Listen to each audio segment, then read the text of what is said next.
નમસ્કાર, જય હિન્દ, જય ભારત. હું યુવરાજસિંહ જાડેજા. મનમાં ઘણા બધા પ્રશ્નો હતા, એ પ્રશ્નોની ચર્ચા આપની સાથે કરવી છે. આપ જવાબ પણ આપી શકો છો જો તમારી પાસે એનો યોગ્ય જવાબ હોય તો. છેલ્લા 3 દિવસથી એક વિષય ખૂબ ચર્ચામાં છે ગુજરાતની અંદર, અને છે નકલી દૂધનો જે કાળો બજારી કહી શકાય કે જે સફેદ દૂધ છે એની જે કાળા બજારી થઈ રહી હતી એની. ક્યાંક નકલી દૂધ મળી રહ્યું હતું, ક્યાંક ભેળસેળવાળું દૂધ મળી રહ્યું છે, તો ક્યાંક ફેબ્રિકેટેડ દૂધ મળી રહ્યું છે, ક્યાંક સાવ સિન્થેટિક દૂધ મળી રહ્યું છે. અને આ બધી જ ચર્ચાઓ એ ગુજરાતની અંદર ચાલી રહી છે. ક્યાં ગયા એ લોકો કે જેની નાની નાની વાતની અંદર એ લાગણી દુભાઈ જતી હતી? ક્યાં ગયા એ સમાજો જેની નાની નાની વાતમાં એ આહાત થઈ જતા હતા? નાની નાની વાતમાં એને એવું લાગતું હતું કે અમારો ઈગો હટ થઈ જાય તો અમારું કંઈક બહુ મોટું નુકસાન થઈ ગયું છે. એ સમાજ ક્યાં છે કે જે કહી શકાય કે એની ભાવનાઓને નાની નાની વાતમાં એની ભાવનાઓ જે છે આહાત થઈ જતી હતી? ક્યાં ગયા એ ધાર્મિક સંગઠનો જે ગૌ રક્ષાનું કામ કરતા હતા, ગૌ સેવકો હતા, જે હિન્દુ સંગઠનો હતા, RSS હોય, VHP હોય, AHP હોય કે અન્ય જે પણ ધાર્મિક સંગઠનો હોય એ ક્યાં છે? આજે દૂધ જેને આપણે પવિત્ર માનીએ છીએ, ગ્રંથોમાં પણ એને આપણે પવિત્ર કીધું છે, અને આપણે એને સંપૂર્ણ આહાર કહીએ છીએ કે જ્યારે આપણે આપણા બાળકને દૂધ પીવડાવતા હોઈએ તો એમ કહીએ કે ભાઈ આ સંપૂર્ણ આહાર છે, બીજું બધું કંઈ નહીં ખાને તો ચાલશે, પણ આ દૂધ પી લેશે ને તો એને સંપૂર્ણ આહાર મળી જશે. ગુજરાતની અંદર મોટા ભાગે જોવા જઈએ, જે રીતે મેં ગઈકાલે પણ ચર્ચા કરી અને આજે પણ કહું છું કે મોટા ભાગમાં લગભગ એવું છે કે 30 થી 40% દૂધ જે છે કાં તો નકલી છે, કાં તો ફેબ્રિકેટેડ છે, કાં તો ભેળસેળયુક્ત છે, કાં તો સિન્થેટિક છે.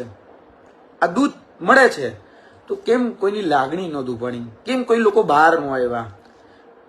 આટલી મોટી ઘટનાઓ થઈ ગઈ તો કેમ કોકનો અંતરાત્મા એ ન જાગ્યો? મને પ્રશ્ન છે, એટલે પ્રશ્નનો જવાબ મારે જોઈએ છે.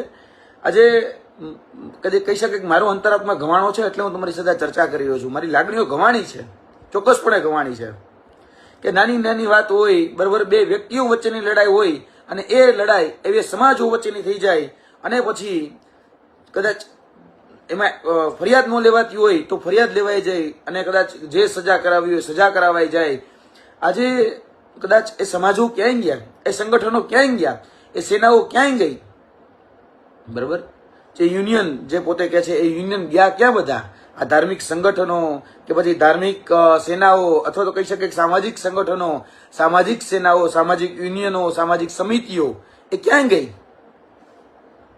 આજથી 2 દિવસ પહેલા જે કહી શકાય કે જેતપુરના ખીરસરા ખાતે જે ઘટના બની અને લોકો દ્વારા માર મારવામાં આવ્યો, લોકો દ્વારા રોકવાનો પ્રયત્ન કર્યો, તો કહી શકાય કે હુમલો કરવાનો પ્રયત્ન કરવામાં આવ્યો, તો સમાજનો અંતરાત્મા કેમ ન જાગ્યો? બધા જ લોકો ત્યાં હતા. હું તો બધા મને ઓળખે છે કે હું યુવરાજસિંહ જાડેજા ક્ષત્રિય સમાજમાંથી આવું છું, તો ક્ષત્રિય સમાજની તો લાગણી અહદ થવી જોઈએ ને.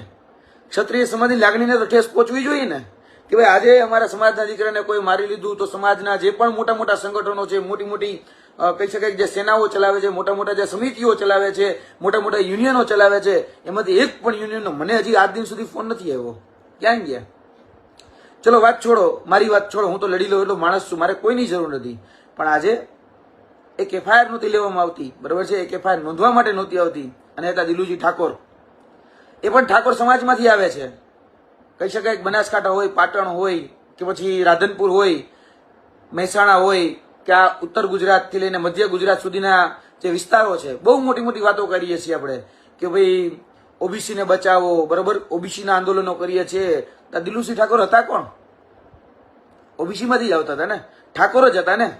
જો આપણે રાતે 3 વાગે સંમેલનની અંદર ભેગા થઈ શકતા હોય તો એક ઠાકોર સમાજના દીકરાને ન્યાય નથી મળતો તો આપણે કેમ ભેગા ન થઈ શક્યા? મને સમજાવો. ચલો, ક્યારેય આપણી લાગણી હત નથી થતી કે પછી આપણે પોલિટિકલી મોટિવેટ થઈ ગયા છીએ, બરાબર, કે પછી કહી શકાય કે પોલિટિકલી પપેટ બની ગયા છીએ કોકના? એ સમજજો.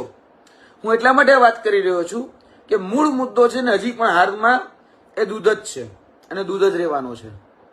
પરંતુ લાગણી કેમ ન દુભાણી કે ભાઈ અત્યાર સુધી આપણા સમાજને કે આપણા બાળકને એ નકલી દૂધ પીવડાવવામાં આવતું હતું અને યુવરાજ છે તો ક્યારે પકડ્યું ખબર છે? 3 વર્ષથી આ દૂધ, 3 વર્ષથી આ પ્રકારનું દૂધ એ કહી શકાય કે સૌરાષ્ટ્રથી લઈ અને અરવલ્લી બહાર સુધી જતું હતું. ત્યારે કેમ કોઈ બોલ્યું નહીં? ચલો, તમારી સામે પણ આવ્યું તો અવાજ ઉઠાવવો જોઈએ ને. આજે હજી આજ દિન સુધી સ્ટીલ ટુડે હજી સુધી એની પર ફરિયાદ દાખલ નથી થઈ. હજી સુધી જે કહી શકાય ખાલી દૂધનો નાશ કરવામાં આવ્યો, જે જથ્થો હતો એનો નાશ કરવામાં આવ્યો, એ જથ્થો જ્યાં બનતો હતો નથી આજ દિન સુધી ત્યાં કોઈ મીડિયા, એક બે મીડિયા સિવાય વાત કરતા ન કોઈ પોલીસ તંત્રના અધિકારીઓ કે ન અન્ય જે પ્રશાસન તંત્ર અથવા જેની જવાબદારી FSSI ની જેની બને છે એ કોઈ ત્યાં સુધી નથી પહોંચ્યું. તો કેમ આપણો અંતરાત્મા નથી જાગતો? કેમ આપણી લાગણી દુભાતી નથી? બાકી તો નાની નાની વાતમાં લાગણી દુભાઈ જાય છે. કેમ ભાઈ તમારી સામે જોયું એમ સામું જોયા વાળી વાત, નાની એવી વાત ઉપર બહુ મોટી મોટી મેટરો થઈ જાય છે. અહીંયા તો તમારા બાળકને વર્ષોથી ઝેરી દૂધ પીવડાવવામાં આવતું હતું, જેને તમે પવિત્ર ગણો છો. એ ધાર્મિક સંગઠનોને પણ કહેવાનું કે આ દૂધની અંદર આ જે રિપોર્ટ આવ્યો, બરાબર, એ રિપોર્ટ શું કે છે? એ રિપોર્ટની અંદર સ્પષ્ટપણે લખેલું છે કે લાડ, LARD, લાડ એ મળી આવ્યું છે. બરાબર, આ રિપોર્ટ તમે જોયો હશે. આ રહ્યો રિપોર્ટ, જેની અંદર soya, coconut and palm kernel, palm and oil, beef tallow, lard, બરાબર, આ બધું જોવા મળે છે. એટલે કે ગાયની ચરબી, બરાબર, ડુક્કરની ચરબીનું તેલ, એના તત્વો એ આ દૂધની અંદર જોવા મળે છે. આજે તમે જે દૂધ કહી શકાય કે ભગવાનના મંદિરે જાઓ છો અને ભગવાનના મંદિરે ભગવાન મહાદેવને તમે એ દૂધ ચડાવો છો તો તમારો ધર્મ ભ્રષ્ટ નથી થયો? તમારી આસ્થાને ઠેસ નથી લાગી? બાકી તો બહુ મોટી મોટી વાતો કરો છો ધાર્મિકતાની વાત ઉપર. ક્યાં ગયા સાધુ સંતો જેને ખરેખર તો આવીને બોલવું જોઈએ? જુનાગઢની ગોદમાં જ, બરાબર, જુનાગઢની એકદમ નજીક જ આ નકલી દૂધનો વેપાર. અમે તો એક ટેન્કર પકડ્યું છે, એક ટેન્કર, નાનું કમ તો 10,000 લીટરનું એક ટેન્કર. એક જગ્યાએ તો 2 ટેન્કર ચાલે છે. અને એની આજુબાજુમાં જે જુનાગઢની આખી જે પ્રિમાઇસીસ છે એની આજુબાજુમાં જોવા જાવ તો આવા લગભગ અમને જ્યાં સુધી માહિતી મળી છે ત્યાં સુધી 18 થી 20 એવા ટેન્કરો છે જે સૌરાષ્ટ્રમાંથી લઈ અને ઉત્તર ગુજરાત કે મધ્ય ગુજરાત સુધી પહોંચે છે. મધ્ય ગુજરાતની જે ડેરીઓ છે ત્યાં સુધી પહોંચે છે. તો કેમ કોઈ બોલતું નથી? કેમ એ ધાર્મિક સંગઠનો મૌન છે? આજે જે ગૌ રક્ષકની વાત કરે છે, બરાબર, ગૌ ભક્તિની જે વાત કરે છે, તો આજે એમને પણ પૂછવાનું. આજે જે ધાર્મિક સંગઠનો જે હિન્દુત્વની વાત કરે છે, બરાબર, એ હિન્દુત્વની જે વાત કરનારા VHP હોય, AHP હોય, RSS હોય, XYZ સંગઠનો હોય, બરાબર, એ બધાને પૂછવાનું ક્યાં ગયો ભાઈ તમારો ધર્મ? ક્યાં ગયું આજે હિન્દુત્વ? આજે હિન્દુ ધર્મ ઉપર સૌથી મોટો ઘાત તો અહીંયા જ લાગ્યો છે. આજે મને એક કહી શકાય, મારે એ સંગઠનનું નામ નથી દેવું, એ સંગઠનના એક વડાએ મને ફોન કર્યો અને એ સંગઠનના વડા ફોન કરીને એમ કહે છે કે જરાક જોઈ લેજો ને, જરાક અમારો સમાજ છે. એટલે ભાઈ શું સમાજ છે? સમાજ છે એટલે જોઈ લેવાનો. શું આ બધું ચાલ્યું શું? મને એ નથી ખબર પડતી. અરે ગુનેગાર કદાચ કોઈ પણ સમાજનો હોય, એ ગુનેગાર જ છે. એ વાત આપણે કેદી સમજશી? ક્યારે સમજશી કે મારો સમાજનો છે એટલે બચાવી લેવાનો, મારી પાર્ટીનો છે એટલે બચાવી લેવાનો, મારા ધર્મનો છે એટલે બચાવી લેવાનો, મારી જ્ઞાતિનો છે એટલે બચાવી લેવાનો? એટલે આ શું? અત્યાર સુધી બરાબર છે, જેને 10,000 લીટર ટેન્કરના 2 ટેન્કરો રોજના ઠાલવા છે, બંધ તો અત્યારે થયું છે. બાકી તો બેફામ અને બે લગામમાં ધંધાઓ ચાલતા જ હતા, હજી ચાલતા હશે. કદાચ એક સામે આવીને એક પકડવાનો, છીંડા ચેલો ચોર નથી. હવે આવા ચોર તો અનેક છે ગુજરાતની અંદર. એટલે સવાલ પેદા થાય છે મને કે આજે ભાઈ અમે FIR લખાવવા માટે બેસીએ છીએ, 5-5 કલાક જોવા જતો એક FIR માટે 24 કલાક અમારે રાહ જોવી પડી. ઘટના બની એના 24 કલાક પછી બીજી FIR નોંધાય છે. અને એમાં પણ કઈ તો કે મારામારીની 324-25 લખો, બાકી લખાઈ શકાતી 308. અમને પૂછવામાં આવે છે કે ભાઈ 308 શા માટે લગાડીએ? એટલે ભાઈ ગંભીર ઈજા હોય, શરીરના ઉપરના ભાગમાં કોઈ પણ જગ્યાએ ઘાતકી હથિયાર વડે હુમલો કરવામાં આવ્યો હોય તો 307 લાગે. આ સર્વવિદિત વ્યાખ્યા IPC, CRPC, વર્તમાન BNS, બરાબર છે, એ અંતર્ગત લખાયેલી વ્યાખ્યા છે. તો શું એના પ્રૂફ નથી આપણી પાસે? બધું જ છે. બાકી કે પછી એવું છે કે ન્યાય નીતિ સૌ ગરીબને, મોટાને સૌ માફ, એના જેવું છે. એટલે કહેવાય ને ન્યાય નીતિ સૌ વિપક્ષને અને સત્તા પક્ષને બધું માફ, કે એના જેવું છે. કારણ કે મને એટલું જોયું છે, સામે પક્ષ હોય અને સામે ગ્લાસનો કાચ, એક કહી શકાય કે સામે કાચનો ગ્લાસ સામે પડ્યો હોય અને ખાલી મારવાનો પ્રયાસ થયો નથી તો બીજાને મની વાંચે, કોઈને લાગ્યું નથી લાગ્યું તો બીજાને મની વાંચે, પણ પ્રયાસ બાબતમાં પણ 307 થઈ જાય. અમારા જેવા વ્યક્તિ ઉપર ગાડી હજી તો રિવર્સ અમે લેતા હતા, એક ભાઈ ગાડી ઉપર આવીને ચડ્યા આગળના બોનેટ ઉપર, ત્યાં 307 લાગી ગઈ. ખેડૂતોનો જે વ્યક્તિ આંદોલન કરતા હતા, બરોબર, આંદોલનમાં એની મુખ્ય ભૂમિકામાં ખાલી એટલું જ કે ખેડૂતોને ભેગા કર્યા, ત્યાં 307 લાગી ગઈ. બેરોજગાર યુવાનો જયારે ગાંધીનગરની અંદર આવીને રોજગારીની વાત કરે છે તો એ બિચારા ઉપર 307 લાગી જાય છે. ત્યારે કેમ એ લોકોની ધાર્મિક આહકતા હોય કે સામાજિક બરાબર છે લાગણીઓ દુભાતી નથી? એ મારો પ્રશ્ન છે. મારે જાણવું છે, મારે સમજવું છે. ક્યાં ગયા સંગઠનો, ક્યાં ગયા સમિતિઓ, ક્યાં ગયા સેનાઓ, બરાબર છે? બહુ મોટી મોટી ડંફાસો મારતા હતા કે સમાજને આગળ આવવાની જરૂર છે, સમાજને બહુ શિક્ષિત કરવાની જરૂર છે, સમાજ આગળ આવશે તો આપણે બધા આગળ આવશું. આ સમાજનો દીકરો આજે રોડ ઉપર ઢસાતો હતો, સમાજના દીકરાની એફઆઈઆર લેવા કોઈ તૈયાર નતા, ત્યારે તમે કોઈ તો ન આવ્યા.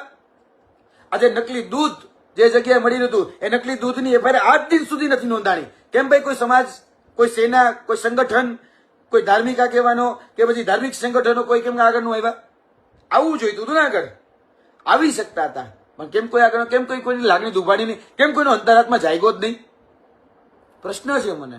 મારી લાગણી દુભાઈ છે, બરાબર, પણ અમે તો કહેવાય ને કે ભાઈ ધોરણ 8માં વેણુભાઈ પુરોહિતની કવિતા વાંચીને મોટા થયેલા છીએ કે કોક તો જાગે, કોક તો જાગે, કોક કોણ જાગે, તું જ જો જાગે તો તું જ જાગે. આઈના જેવી વાત છે. આ વેણુભાઈ પુરોહિતની કવિતા કદાચ અમે એને અહીંયા વસાવી લીધી છે કે ભાઈ આપણે ખોટું થાય, અનીતિ થાય, અત્યાચાર થાય, અન્યાય થાય, આપણે નથી સહન કરી શકતા. કારણ કે કહેવાય ને ગુણ છે ક્ષત્રિયના, છાત્ર ધર્મ જ એક છે કે લડવું, બરાબર છે? જે અનીતિ છે, જે અન્યાય છે, જે અત્યાચાર છે, લડવું. કારણ કે એ મારું કર્તવ્ય છે, બરાબર છે? મારો ધર્મ એ જ મારું કર્તવ્ય છે, મારો ધર્મ જ એક છે, મારે લડવું જોઈએ, હું લડું છું. આજે જે પોતાની જાતને ક્ષત્રિય કે છે, પોતાની જાતને બહાદુર કે છે, પોતાની જાતને બધી જ રીતે સર્વ સક્ષમ કે છે, બરાબર, કે હવે આપણે બધી જાગી ગયા છીએ, હવે આપણે બધા શિક્ષિત થઈ ગયા છીએ, તો આવો ને મેદાનમાં. કેમ નથી આવતા? આલો 10,000 લીટર દૂધ હતું, કમસે કમ 10,000 જિંદગીઓને અમે બચાવી કહેવાય ને. 10,000 લીટર દૂધ જો કોકના પેટમાં જતું ગયું હોત તો 10,000 જિંદગીઓની તો કહી શકાય કે ક્યાંક ને ક્યાંક આહત પહોંચી હોત ને, ક્યાંક ને ક્યાંક નુકસાન તો થયું હોત ને. મેં તમને રિપોર્ટ બતાવ્યો, બરાબર? આ રિપોર્ટ જોજો કે શું છે અને કેવી કેવી અંદર જે બાબતો જે ઉમેરવામાં આવી છે. આ જે છે ને, બરાબર, તો કે પામ તેલ છે, પામ, બરાબર, પામ ઓઇલ છે, સોયા છે, બીજું તો કે લાડ એટલે કે ચરબી છે, બરાબર, બીફ છે એટલે કે જે ગાયનું માંસ, જેને આપણે કે ગાયના તેલમાંથી, ગાયના માંસમાંથી જે તેલ બને, જે ચરબી બને એ છે અંદર. પછી તો કે લાડ એટલે કે પીગ, બરાબર છે, એની ચરબીમાંથી બનેલું તેલ છે, એનું તત્વ આમાં રહેલું હતું. મટન તેલો હોય, ડિટર્જન્ટ હોય, યુરિયા હોય. ફીણ કેટલા વરસાદ ખબર છે? તમે અહીંયા ખાલી દૂધ ખાલી કર્યું ને, એ રેતી જેવું, શું કહેવાય, રોડ નહોતો, રેતી જેવું હતું, છતાં પણ અહીંયા 2 ફૂટ સુધીના સ્તર એ ફીણના વળી ગયા. ફીણના વિચારો, એ ફીણ જે છે ને એ ડિટર્જન્ટના છે, એ સાબુના છે. અને સાબુ તમે તમારા કહી શકાય કે શરીરની અંદર આગોરી રહ્યા છો, અંદર નાખી રહ્યા છો. શું હાલત થાય છે ખબર છે? શું હાલત થાય છે? વર્તમાનમાં ખાલી છેલ્લા 20 દિવસની અંદર 10 પોલીસ કોન્સ્ટેબલની કે પીએસઆઈની તૈયારી કરનાર જે ગ્રાઉન્ડ ઉપર જે લોકો ગયા હતા ને, એ હાર્ટ એટેકથી મૃત્યુ પામ્યા છે. બહુ દૂર જવાની જ જરૂર નથી. નજીકના સમયમાં થયેલા તમારા આજુબાજુના જ ખાલી જોઈ લો કે નાની ઉંમરમાં જે છે ને એ કેન્સર એ ડિટેક્ટ થઈ જતું છે. નાની ઉંમરમાં છે ને એ લીવરની બીમારી, નાની ઉંમરમાં છે ને કિડનીની બીમારી એ તમને જોવા મળતી છે, બરાબર? આ બાયોલોજીકલ એટેક છે ને એ ક્યારે અનુભવ્યા છે? આ બધું થાય છે શેનાનું? આ બધું જે આપણે મિશ્રણ વાળું ખાઈએ છીએ ને એનાથી થાય છે. આ સ્લો પોઈઝન છે, આ ધીમું ઝેર છે, જે ધીરે ધીરે આપણે ઝેર અંદર નાખી રહ્યા છીએ, બરાબર? આ જયારે વ્યક્તિ 5 કિલોમીટર દોડે છે ને ત્યારે હાફ ચડી જાય છે. એ કહી શકાય કે જુવાન જો દીકરાને 20-22 વર્ષની ઉંમર હોય એ દીકરાને હાફ ચડી જાય છે. શા માટે? કેમ? કારણ કે મિશ્રણ વાળું ખાય છે.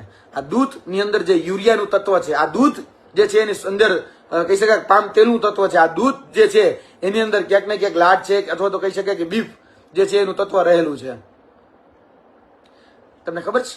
છેલ્લા 10 વર્ષમાં નહીં પણ છેલ્લા 5 વર્ષની અંદર તમારા ગામ મોટા શહેરમાં જઈને જોઈ લેજો, ગલીએ ગલીએ છે ને અત્યારે આઈવીએફ સેન્ટરો ખુલી ગયા છે, બરાબર? શા માટે ખુલ્યા છે? ખ્યાલ પડે છે? અંધત્વ આવ્યું કઈ રીતે? આપણે કેમ જાગૃત નથી થતા? અને કોઈ એવું માનતા હોય કે ભાઈ આ દૂધ છે એ તો ક્યાંક છૂટક મળતું હશે ને છૂટક પીતા હશે, એને જ અસર થતી હશે, તો એને ખાસ કરીને કહેવાનું કે આ દૂધ એ છૂટક નહીં, તમે જે પેકેજિંગ વાપરો છો ને દૂધના એમાં જ આવશે. કઈ રીતે ખબર છે? સમજાવું તમને. આ દૂધ ક્યાં હતું ખબર છે? જુનાગઢની બાજુમાં તમે જો જોયું હોય હનુમાન ખીજડીયા, પરબધામ જોયું?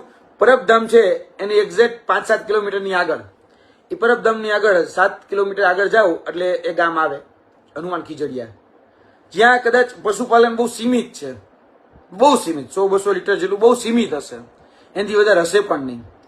ત્યાંથી 10,000 લીટરના ટાંકાઓ ભરાય, અને એક નહીં 2 ટાંકાઓ ભરાય. અને પાછું એવું કહે કે દૂધ બહારથી ખરીદીએ છીએ. ક્યાંથી ખરીદો છો? આજે એ વ્યક્તિ પાસે પોતાની પાસે દૂધ હોય એ બહાર થોડો વેચે, અને છતાં એવું કહેવામાં આવે કે બહારથી ખરીદીએ છીએ. ચલો કઈ વાંધો નહીં, એ દૂધ ત્યાંથી આવે, એ દૂધ જાય છે ક્યાં ખબર છે? એ દૂધ જાય છે સહકારી ડેરીમાં.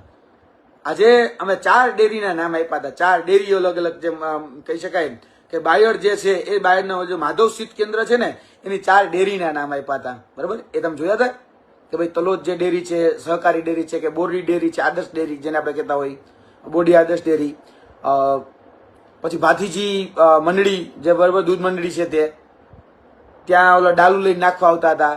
બાલાસિનોર છે વરાછા પાસે, બરાબર, ત્યાં આ બધી જગ્યાએ દૂધ ઠલવાતા હતા.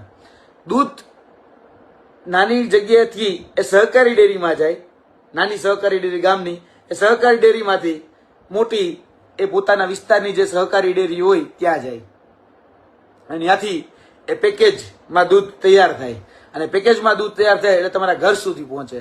તમને એમ હોય કે આનાથી મને શું અસર થવાની, તો યાદ રાખજો પેકેજિંગની અંદર જે દૂધ આવે ને એની અંદર પણ આ જ વસ્તુઓ છેલ્લે અંતે તો આવવાની જ તમારા ઘર સુધી છે. એટલે કદાચ તમને એમ હોય કે આનાથી મને શું ફરક પડવાનો, બરાબર, તો તમને કહી દઉં કે આ છેલ્લે અંતે તો તમારા ઘર સુધી પણ પહોંચી શકે છે. અને આ ઇસ્યુ એ કોઈ સામાન્ય નથી, આ હ્યુમન રાઇટ્સ, આપણા જે હક અધિકારો છે આ એનો ઇસ્યુ છે, અને આપણે કમસે કમ બોલવા માટે પણ તૈયાર નથી, અને આપણો અંતરાત્મા જાગતો નથી. મને તો એ સવાલ થાય છે, આપણે કોના ગુલામ બની ગયા છીએ? આટલી ગુલામી શા માટે આપણામાં આવી ગઈ છે કે દરેક વખતે એવું જ વિચારવાનું કે ભાઈ યુવરાજ તુમ આગે બઢો, હમ તુમ્હારે સાથ હે. મને કોઈક આવા મેસેજ કે મને દાંત આવે કે ભાઈ જરૂર છે, આવો ને લડીએ, ચલો આવી જાઓ ભેગા લડીએ. તમ તારે કોઈક ધોકા મારતો હોય ત્યારે કોઈ હારે નથી હોતું, બરોબર, આ બધી વાત ખોટી પડે. પાછળ રહેવાની જરૂરત નથી, સાથે હાલો, બરોબર, સાથે જોઈએ છે, સાથ જોઈએ છે. એટલે ઘણી વખત કે થાય ને મોટિવેશન, સલાહ નહીં સહકાર જોઈએ છે. હું તમને જ કહું છું, સલાહ નથી જોતી, અને ખોટા મોટિવેશન ડોઝ મારે નથી જોતા. સહકાર. આજે મને ખરેખર દુઃખ એ વાતનું થયું કે આજે મારી ભેગા વિજેન્દ્રસિંહ મકવાણા હતા. એ વિજેન્દ્રસિંહ મકવાણા દહેગામના છે, અને મારી જોડે સતત એ પણ આ દૂધ એમને નથી પકડાનું. આ દૂધ જે છે ને એ 3 મહિના 4 મહિનાની સતત મહેનત બાદ પકડાવાનું છે, દિવસ રાતના ઉજાગરા છે. આ દૂધ પકડવા માટે અમે પણ તનતોડ મહેનત કરી છે. આ દૂધ પકડવા માટે આખું બનાસકાંઠાથી લઈ, સાબરકાંઠાથી લઈ, મધ્ય ગુજરાતના પંચમહાલથી લઈ સૌરાષ્ટ્રના બધા જ વિસ્તારો અમે રાતે ખેડ્યા છે. કારણ કે બધી જ જે કાળાબજારી થાય છે ને એ રાતે થાય છે. આ બધી જ કાળાબજારી રાતે થાય છે, એટલે રાતે અમારું જાગવું જરૂરી હતું, અને અમે જાગ્યા. બરાબર, જ્યારે કહી શકાય વસઈ ડાબલા હોય કે પછી એ બધા બનાસકાંઠાના વિસ્તારો હોય ત્યાં રાતે બેસીને જેટલા ટેન્કરો જતા હોય, ક્યાં ટેન્કર સાચા ક્યાં ટેન્કર ખોટા એ આઈડેન્ટિફાઈ કરવાના. પછી એ ટેન્કરનું સેમ્પલ ક્યારેક મળે તો દૂધ છે કે કોઈની સાથે મિત્રતા હોય તો પૂછવાનું કે શું છે આ મામલો, બરોબર. ત્યારે આ બધું માહિતીઓ મળે. માહિતીની આગળ ડિટેક્શનની આગળ કહી શકાય કે ઇન્વેસ્ટિગેશન કરીએ તો ક્યારેક અમારે પણ આ તકલીફો પડતી જ હોય છે, નથી પડતી એવું નથી હોતી, અમારે પણ પડે. પણ દિવસ રાત તનતોડ મહેનતની બાદ આ બધી વસ્તુઓ સામે આવતી હોય છે. કદાચ તમે તો કદાચ એક લાઈક કરીને જતા રહેશો, કદાચ તમે એવું બને કે ભાઈ હા ભાઈ યુવરાજની વાત સાચી છે, બરોબર છે, આમ ન થવું જોઈએ, પણ એનાથી આ બધું બંધ નહીં થાય. યાદ રાખજો, ગાંધી અને સરદાર એ બાજુમાં નહીં, આપણા ઘરે જન્મવા જોઈએ. અને ગાંધી અને સરદાર કે બાબા સાહેબ આંબેડકર જેવા સંસ્કારો એ આપણે આપણા બાળકમાં એ વિકસાવવા પડશે. આપણું બાળક, મને ચિંતા તો એમ થયું કેમ કોઈ બહાર નું આવ્યું, મને તો હજી ચિંતા છે, હજી ચિંતા તો થાય છે કે આરું કેમ કોઈની ધાર્મિક સંગઠનોની કે સામાજિક સંગઠનોની કે પોલિટિકલ પાર્ટીની, બરાબર, પોલિટિકલ પાર્ટીને જાગવાનું હોય. આવડો મોટો મુદ્દો છે, જાગીને ખરેખર એનો વિરોધ પ્રદર્શન કરવાનો. ન પોલિટિકલ પાર્ટી કોઈ આવી, ન સામાજિક સંગઠનો કોઈ એવા, કે ન ધાર્મિક આગેવાનો કોઈ એવા. આવડી મોટી સેનાઓ છે, આવડા મોટા સંગઠનો છે, આવડું મોટું, બરાબર, પોતાનું યુનિયનો છે, હવે કોઈ સામે નો એવા. કેમ ભાઈ? આજે આવવું જોઈએ ને સામે. ખરેખર આ સામે આવીને લડવાનો સમય હતો, પણ આજે કોઈ સામે નો આવ્યું. ત્યારે લડવાનું હતું, ત્યારે આજ બધા જ મૌન થઈને બેઠા છે. મને તો ખરેખર ચિંતા છે, માતા કેમ સામે નો આવી? નકર તો ઘરે ઘરની માતાએ સામે આવવું જોઈએ. કારણ કે જયારે બાળક જન્મે ત્યારે માતાએ પહેલા પોતાના દીકરાને સ્તનપાન કરાવેલું હોય ત્યારે એ દૂધથી તો એની શરૂઆત થતી હોય છે.